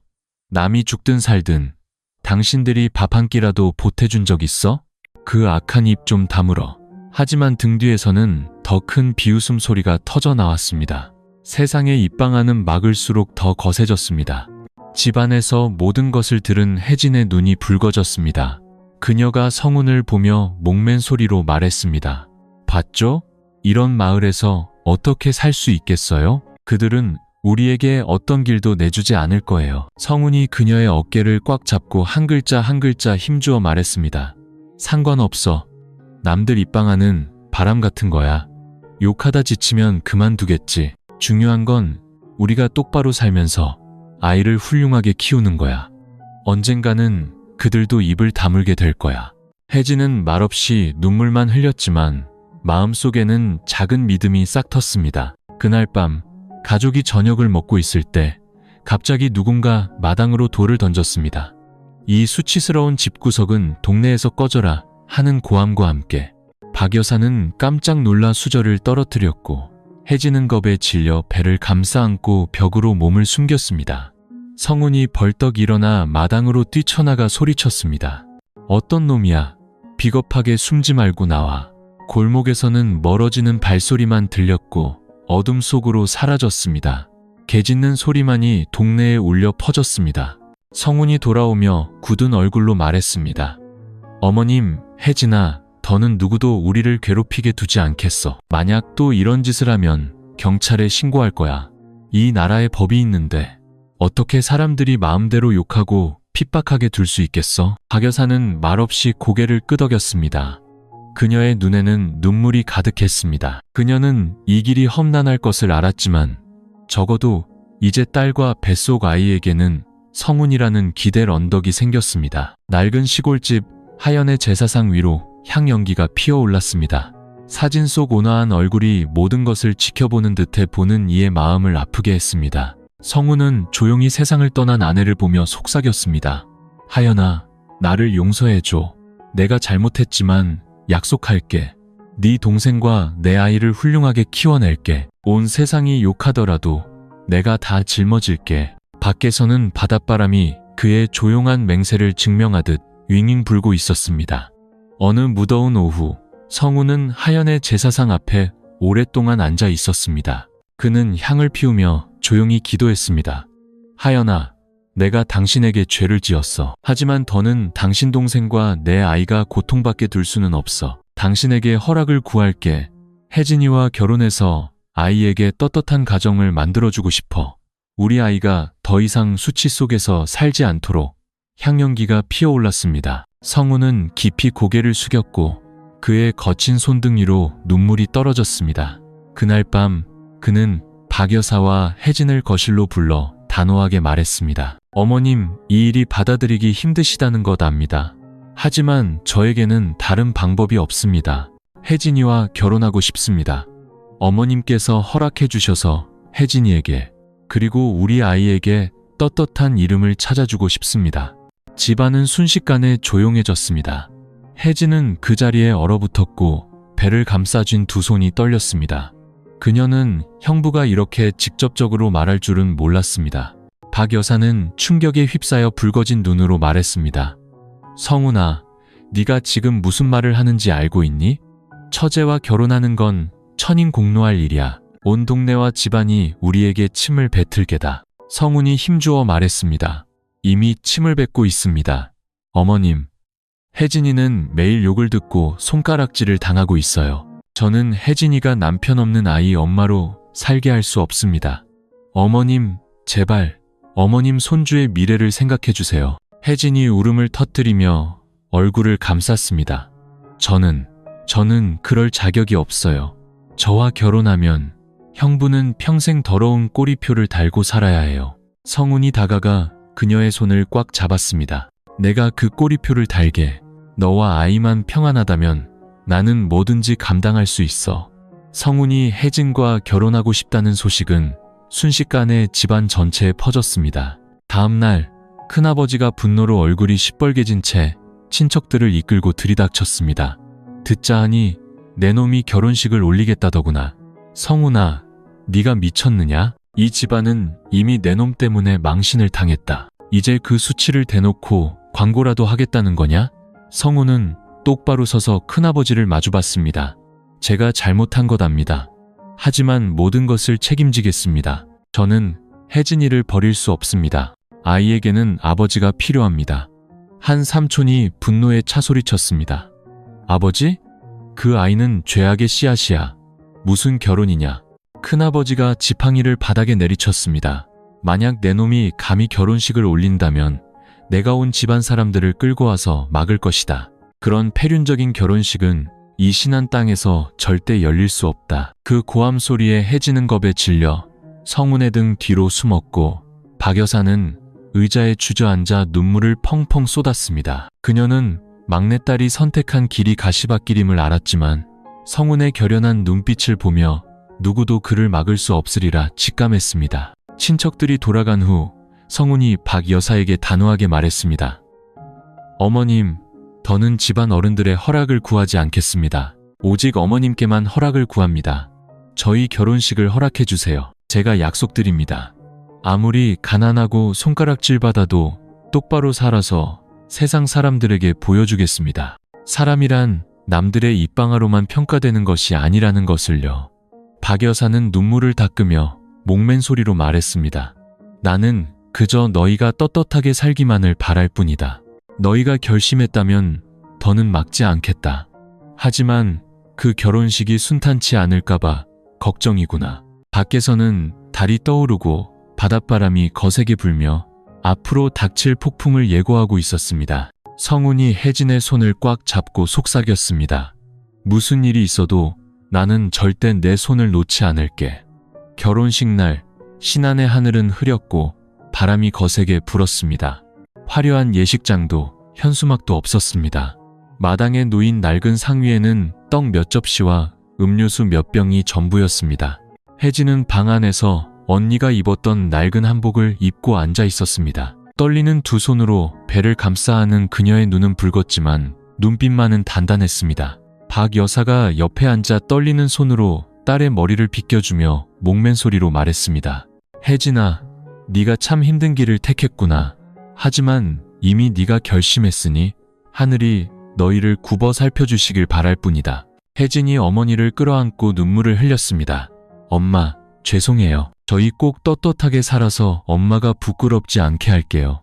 마당에서 성훈은 낡은 흰 셔츠를 입고 서 있었습니다. 야윈 얼굴이었지만 눈빛만은 결연했죠. 그는 하연의 제사상에 향을 올리며 조용히 기도했습니다. 하연아, 내가 잘못했지만 부디 나와 당신 동생을 보살펴줘. 내가 약속할게. 당신에게 그랬던 것처럼 혜진이와 우리 아이를 끝까지 책임질게. 약속된 시간이 되자 성훈의 친구 두어 명이 증인이 되기 위해 도착했습니다. 소식을 들은 동네 사람들도 몰려들었지만 축하하기 위함이 아니라 구경하기 위함이었습니다. 수군거리는 소리가 사방에서 들려왔습니다. 세상에 이런 기막힌 결혼식이 다 있나. 형부가 처제를 아내로 맞다니 우리 동네에서나 볼 수 있는 구경거리네. 정말 수치스럽다. 어떤 이는 대놓고 비웃으며 손가락질했습니다. 폐륜 결혼식이네. 나중에 아이가 커서 부모 얼굴을 어떻게 보겠어. 그 잔인한 말들이 비수처럼 밝혔지만 성훈은 혜진의 손을 꽉 잡고 마당 중앙으로 나섰습니다. 그의 목소리는 또렷했습니다. 여러분께서 저희를 비웃으시는 것 압니다. 하지만 저는 오늘 혜진이를 정식으로 아내로 맞이하고자 합니다. 평생 욕을 먹더라도 감수하겠습니다. 오직 제 아내와 아이가 떳떳한 이름을 갖고 더 이상 숨어 살지 않게 하고 싶을 뿐입니다. 혜진은 온몸을 떨며 눈물을 흘렸지만 억지로 미소를 지었습니다. 옆에서 박 여사는 통곡했습니다. 그 눈빛에는 고통과 함께 딸을 향한 끝없는 사랑이 담겨 있었습니다. 수군거림 속에서 이웃집 팔순 할머니가 앞으로 나와 혜진의 어깨에 손을 얹었습니다. 됐다. 누가 뭐라든 내버려둬라. 아이들이 결심했다면 함께 살게 해줘야지. 남들은 욕 몇 마디 하고 말지만 누가 저 아이들을 먹여 살려주는 것도 아니잖니. 그 말에 많은 사람들이 입을 다물었지만 여전히 몇몇은 비웃으며 자리를 떴습니다. 결혼식은 변변한 축가도 없이 제사상에 올린 향 몇 개와 작은 축복의 말 몇 마디로 순식간에 끝났습니다. 성훈이 혜진을 방으로 부축하며 그녀의 지친 얼굴을 바라봤습니다. 그는 목맨 소리로 말했습니다. 오늘부터 당신은 내 아내야. 온 세상이 우리에게 등을 돌려도 내가 당신과 우리 아이를 지켜줄게. 약속해. 혜진은 그의 어깨에 얼굴을 묻고 비처럼 눈물을 쏟았습니다. 밖에서는 신안의 파도 소리가 철썩이며 세상의 비난에 맞서 자신들의 핏줄을 지키기로 한 두 사람의 위태로운 결혼을 증명하는 듯했습니다. 그 서둘렀던 결혼식 이후 박 여사의 집은 다시 일상의 고요함을 되찾았습니다. 달라진 점이 있다면 작은 방 안에서 혜진이 이제 성훈의 아내로 불린다는 것이었죠. 그 이름은 쓰라렸지만 적어도 점점 불러오는 배를 보며 느끼는 서러움을 조금이나마 덜어주었습니다. 임신 5개월 차 혜진은 자주 피곤하고 허리가 아팠으며 다리가 퉁퉁 부었습니다. 시장에 다녀오는 길이면 배를 안고 숨을 헐떡였습니다. 성훈은 그 모습을 보고 바치를 모두 제쳐두고 달려와 아내를 부축했습니다. 무리하지 마. 이제부터 시장은 내가 갈게. 당신은 그냥 쉬고 있어.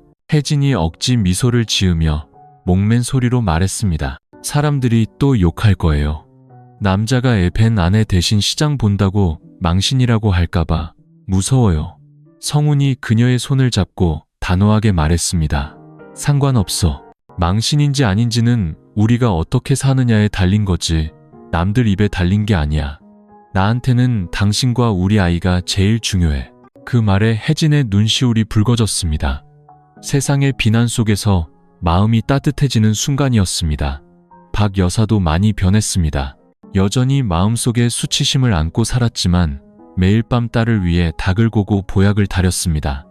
때로는 혜진이 잠든 곁에서 부채질을 해주며 중얼거렸습니다. 아가, 네가 나중에 고생할까봐. 엄마는 무섭지만 내 손주를 생각하면 참아 버릴 수가 없구나. 혜진이 어머니의 손을 잡으며 눈물을 글썽였습니다. 엄마, 걱정 마세요.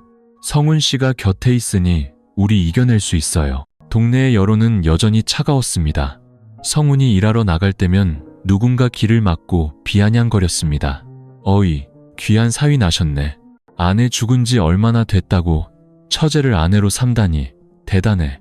나중에 아이가 커서 누구를 언니라 부르고 누구를 엄마라 부를지 궁금하네. 그런 악담을 들을 때마다 성훈은 이를 악물었지만 대꾸하지 않았습니다. 그는 묵묵히 일하고 밤이 되면 혜진에게 따뜻한 죽을 가져다 줄 뿐이었습니다. 밤마다 그는 아내의 배를 쓰다듬으며 속삭였습니다. 아가야, 아빠가 잘못한 건 알지만 약속할게. 너를 훌륭하게 키워낼게. 남들 말에 상처받지 마렴. 아빠에게는 네가 전부란다. 한 번은 혜진이 성훈의 어깨에 기대 한숨을 쉬며 말했습니다. 우리 아이가 커서 사람들이 페류나라고 부르면 어떡하죠? 아이가 고생할까봐 너무 무서워요. 성훈이 그녀의 손을 잡고 먼 곳을 바라보며 말했습니다. 만약 그들이 감히 그런 말을 한다면 나는 2배, 3배로 더 노력해서 우리 아이가 누구에게도 뒤지지 않는다는 걸 증명해 보일 거야. 아이를 훌륭하게 공부시켜서 똑똑하고 바른 사람으로 키울 거야. 그의 대답은 혜진에게 안정제와 같았습니다. 세월이 흘러 그녀의 배는 점점 더 불러왔습니다. 가끔 이웃집 팔순할머니가 들러 채소나 달걀을 건네주곤 했습니다. 할머니는 혜진을 보며 온화하게 웃었습니다. 인생이 아무리 힘들어도 살아야 하는 법이야. 아이가 태어나는 건 희망이지 남들 말처럼 죄가 아니란다.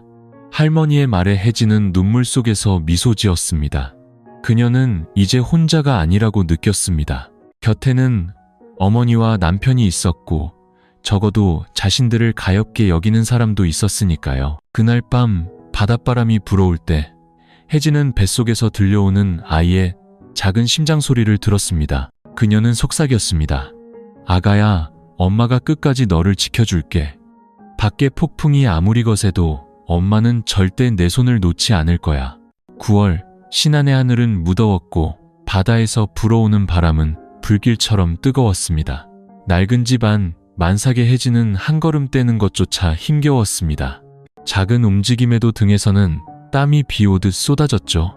어느 날 오후, 배를 쓰다듬고 앉아있던 그녀에게 갑자기 극심한 진통이 찾아왔습니다. 성훈 씨, 엄마, 배가 너무 아파요. 성훈이 놀라 달려왔습니다. 아내의 얼굴은 새하얗게 질려 있었고 식은땀으로 범벅이 되어 있었습니다. 그는 서둘러 그녀를 방에 눕혔습니다.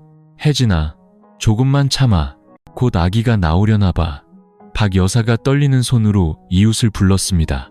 할머니, 와서 좀 봐주세요. 우리 혜진이가 애를 낳으려나 봐요. 그 소리에 팔순 할머니와 동네 아주머니 몇몇이 달려왔습니다. 한 사람이 혀를 찼습니다. 세상에, 저렇게 배가 큰데 난산하겠어. 다른 사람은 입술을 삐죽이며 말했습니다. 난산이든 순산이든 어차피 폐륜아일 뿐인데 뭐. 태어나면 세상 사람들이 더 욕할 거야. 박 여사는 그 말에 얼굴이 파랗게 질렸지만 지금은 딸을 구하는 것이 먼저였습니다. 그녀는 혜진의 땀을 닦아주며 떨리는 목소리로 말했습니다. 딸아, 힘내라. 엄마가 여기 있어.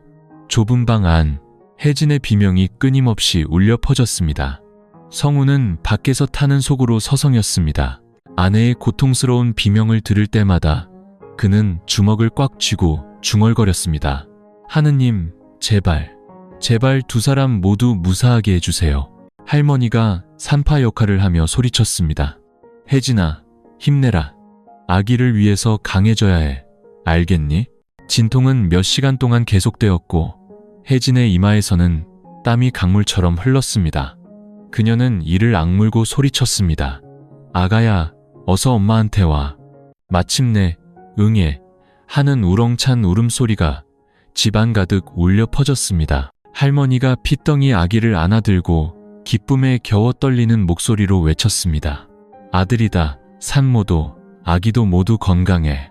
가난한 집안에 울려 퍼진 아기의 울음소리는 밖의 모든 비난을 잠재웠습니다.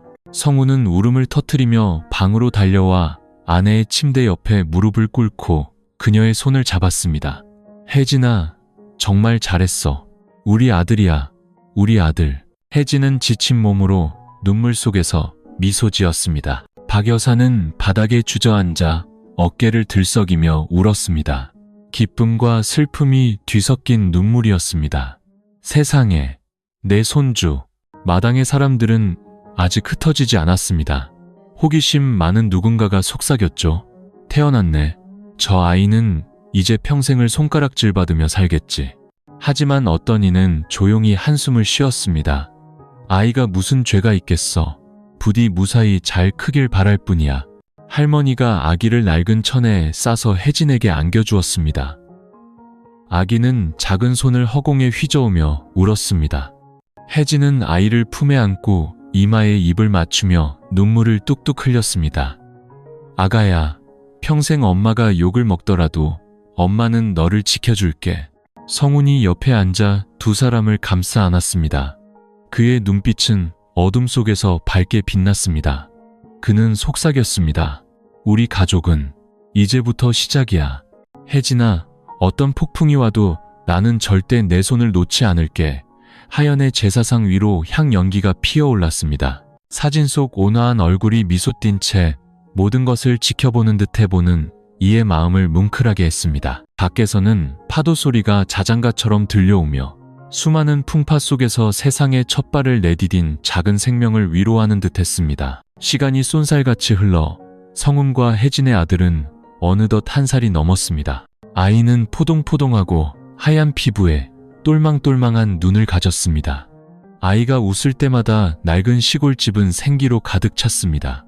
혜진은 예전의 초췌한 모습은 온데간데 없이 날이 갈수록 얼굴이 환해졌습니다. 아이를 품에 안을 때마다 그녀는 자신의 삶의 의미를 느꼈습니다. 성우는 아내와 아이를 더욱 아꼈습니다. 고된 막노동을 하고 돌아와도 아이가 아빠 하고 옹알거리는 소리를 들으면 피로가 눈 녹듯 사라졌습니다. 그 소리를 들을 때마다 그는 눈시울을 붉히며 세상의 모든 풍파가 아무것도 아닌 것처럼 느껴졌습니다. 박 여사도 완전히 달라졌습니다. 그녀는 손주를 안고 한박 웃음을 지었습니다. 우리 강아지 참 잘생겼네. 나중에 커서 훌륭한 사람이 돼야 한다. 알았지? 그 말에 혜진은 어머니를 끌어안고 목이 메었습니다. 엄마 덕분에 제가 용기를 내서 아이를 지킬 수 있었어요. 이렇게 건강하게 자라는 모습을 보니 제 결정이 옳았다는 걸 알겠어요. 하지만 세상의 여론은 아직 완전히 가라앉지 않았습니다. 가끔 누군가 지나가며 빈정거렸습니다. 어이구, 애는 참 똑똑하게 생겼네. 근데 핏줄이 더러워서 어쩌나. 나중에 커서 제 부모가 누군지 알면 고개도 못 들고 다니겠지. 그럴 때마다 성우는 입술을 깨물고 아이를 더 꽉 안았고 혜진은 고개를 돌리며 가슴 아파했습니다. 하지만 이상하게도 예전처럼 모두가 그 말에 동조하지는 않았습니다. 어떤 사람들은 조용히 연민을 느끼기 시작했습니다. 이웃집 팔순 할머니는 여러 번 큰 소리로 말했습니다. 그만들 좀 해. 애가 무슨 죄가 있다고 그래. 부모가 잘못했으면 벌은 그들이 받고 있잖아. 저렇게 예쁘고 착한 아이한테 못하는 소리가 없어. 그 후로 동네 사람들 몇몇은 말을 아끼기 시작했습니다. 가끔 어떤 아주머니는 혜진에게 채소나 말린 생선을 건네며 멋쩍게 웃었습니다. 살다 보면 누구나 실수하는 법이지. 중요한 건 앞으로 어떻게 사느냐야. 한편 악담을 퍼붓던 사람들은 이상하게도 좋지 않은 일을 겪었습니다. 페류나라고 욕하던 생선 가게의 아주머니는 아들이 아내를 버리고 다른 여자와 도망가 어린 손주를 떠맡게 되었습니다. 시장에 앉아 신세한탄을 하며 울기 바빠 더는 남을 욕할 힘도 없었죠. 성운의 집에 돌을 던졌던 청년들도 차례로 불행을 겪었습니다. 어떤 이는 오토바이 사고를 당했고 어떤 이는 나쁜 길로 빠져 망가졌습니다. 동네 사람들은 수군거렸습니다. 거봐, 악한 말을 뿌리면 결국 벌을 받는 법이야. 그 말을 들으며 혜진은 조용히 아이를 품에 안았습니다. 그녀의 마음속에는 우리가 떳떳하게 살면 하늘이 알아주실 거야라는 믿음이 더욱 커졌습니다. 어느 날 오후 황금빛 노을이 염전 위로 펼쳐질 때 성운이 아이를 안고 툇마루에 섰습니다. 그는 먼 곳을 바라보며 나지막이 말했습니다. 혜진아, 나는 믿어. 언젠가는 사람들이 우리를 욕하지 않는 날이 올 거야. 우리 아이가 훌륭하게 자라는 모습을 보고 그들도 자신들의 잘못을 깨닫게 될 거야. 혜진이 미소를 지으며 남편의 어깨에 기댔습니다. 그녀가 조용히 대답했습니다. 저도 그렇게 믿어요. 우리는 충분히 고생했잖아요. 이제 우리 아이는 평화롭게 살았으면 좋겠어요. 하연의 제사상 위로 향연기가 피어오르고 사진 속 온화한 얼굴이 그 변화를 증명하는 듯 했습니다. 앞으로의 길이 아직 멀었지만 적어도 그 작은 가족은 이제 터널 끝에서 새어나오는 희미한 빛을 보기 시작했습니다. 세월이 흘러 혜진과 성운의 아들은 무럭무럭 자라났습니다. 이제 마당을 아장아장 뛰어다니며 엄마, 아빠를 외쳤고 그 소리에 낡은 집은 웃음으로 가득 찼습니다. 아이의 웃음소리를 들을 때마다 세상의 모든 고통과 비난이 사라지는 듯 했습니다. 성우는 더 열심히 일하며 돈을 모았습니다. 그는 낡은 집을 수리하고 지붕을 새로 얹고 튼튼한 상을 직접 만들었습니다. 가난했지만 집안에는 늘 아이의 웃음소리, 할머니의 자애로운 미소, 혜진의 자장가 소리가 끊이지 않았습니다. 어느 날 팔순 할머니가 아이를 안아들고 머리를 쓰다듬으며 웃었습니다.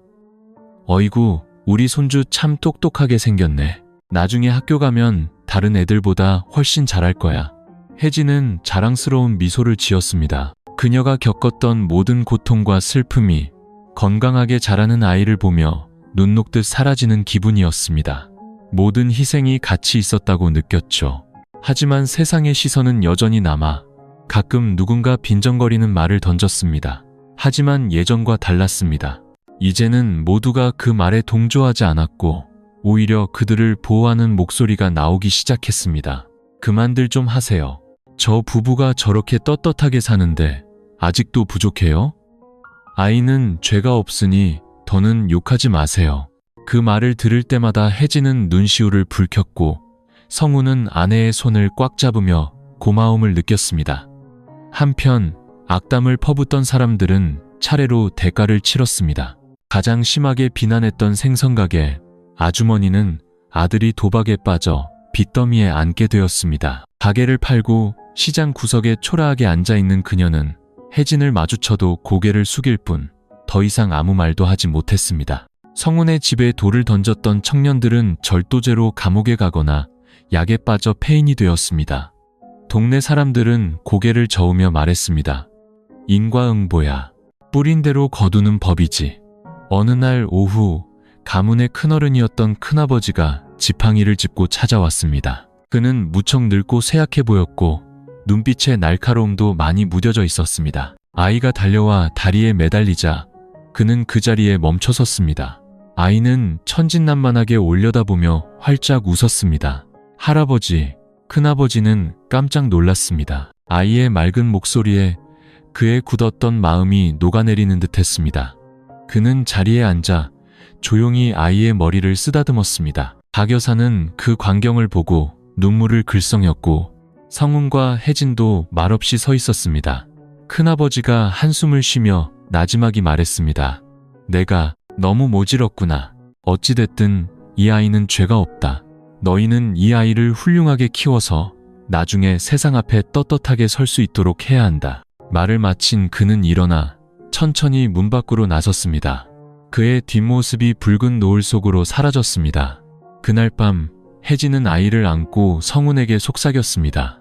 여보, 마침내 우리를 이해해주는 사람이 생겼어요. 언젠가는 모든 사람이 우리를 더 이상 비난하지 않는 날이 올 거라고 믿어요. 성운이 아내의 손을 잡고 밝게 빛나는 눈으로 말했습니다. 응, 나도 그렇게 믿어. 우리가 바르게 살고 아이를 훌륭하게 키우면 세상도 언젠가는 우리를 다르게 보게 될 거야. 밖에서는 신안의 파도 소리가 여전히 들려왔습니다. 하지만 이번에는 차가운 바람 소리가 아니라 수많은 풍파 속에서 마침내 행복을 찾아가는 작은 가족을 위한 부드러운 자장가처럼 들렸습니다. 혜진과 성운 그리고 박 여사의 이야기는 이웃의 비난과 집안의 분노, 눈물로 밥을 삼켜야 했던 수많은 밤을 거쳐왔습니다. 하지만 마침내 그들은 사랑과 굳은 결심으로 죄 없는 한 생명을 지켜냈습니다. 건강하게 태어나 자란 아이는 세상의 잔인한 입방아 앞에서도 인간의 사랑이 얼마나 위대한지를 보여주는 살아있는 증거가 되었습니다. 고통스러웠던 초반, 혜진은 죽음을 생각했고 모든 것을 끝내기 위해 아이를 포기하려 했습니다. 성운은 페류나라는 낙인 속에서 집안으로부터 버림받았고 박 여사는 수치심에 여러 번 쓰러졌습니다. 하지만 그들을 다시 일어서게 한 것은 바로 핏줄에 대한 사랑과 부모로서의 책임감이었습니다. 산산조각 날 뻔했던 한 가족은 가시밭길 속에서도 서로의 손을 놓지 않고 굳건히 버텨냈습니다. 한편 악담을 퍼붓던 사람들은 결국 그 대가를 치렀습니다. 자식이 엇나가고 범죄자가 되거나 비참한 말로를 맞이했죠. 사람들은 그들을 보며 깨달았습니다. 뿌린 대로 거둔다. 말로 지은 죄는 결코 가볍지 않다는 것을요. 가장 엄격했던 큰아버지 역시 이치보다 중요한 것이 때로는 정의라는 것을 서서히 깨달았습니다. 한 아이는 어떤 상황에서 태어났든 사랑받고 훌륭하게 자랄 자격이 있다는 것을요. 손주를 만난 날, 그의 부드러워진 눈빛은 관용이 싹트기 시작했음을 보여주는 신호였습니다. 이 이야기는 우리에게 깊은 교훈을 남깁니다. 첫째, 사람은 누구나 실수를 할 수 있지만 중요한 것은 자신의 행동에 책임을 지고 다시 일어서는 것입니다. 성운은 잘못했지만 도망치지 않고 자신의 잘못을 인정하며 혜진과 아이를 지켜냈습니다. 둘째, 세상은 쉽게 남을 판단하지만 그들이 우리의 삶을 대신 살아주지는 않습니다. 세상의 말은 잔인하지만 그 안에 담긴 고통과 사랑은 오직 당사자만이 알 수 있습니다. 셋째, 아이는 결코 죄가 없습니다. 어떤 환경에서 태어났든 아이는 어른들의 손가락질을 감당하는 대신 사랑으로 양육될 자격이 있습니다. 더 나아가 이 이야기는 우리에게 인과응보의 법칙을 상기시킵니다. 악한 말을 뿌린 자는 결국 고통을 거두고 진심으로 바르게 살아가는 자는 폭풍우를 지나 마침내 하늘의 보살핌을 받게 됩니다. 그리고 무엇보다도 이것은 관용에 대한 이야기입니다. 마침내 딸을 받아들인 박 여사의 마음과 끝까지 가족을 지켜낸 성운의 굳은 의지가 없었다면 오늘날 그 낡은 시골집에 아이의 웃음소리가 울려 퍼질 수 있었을까요? 폭풍은 지나가고 오직 사람의 정만이 남았습니다. 아이는 자라서 단순히 혜진과 성운의 아들이 아니라 이 세상에서는 오직 사랑과 책임감만이 모든 편견을 이겨낼 수 있다는 진실의 증거가 될 것입니다.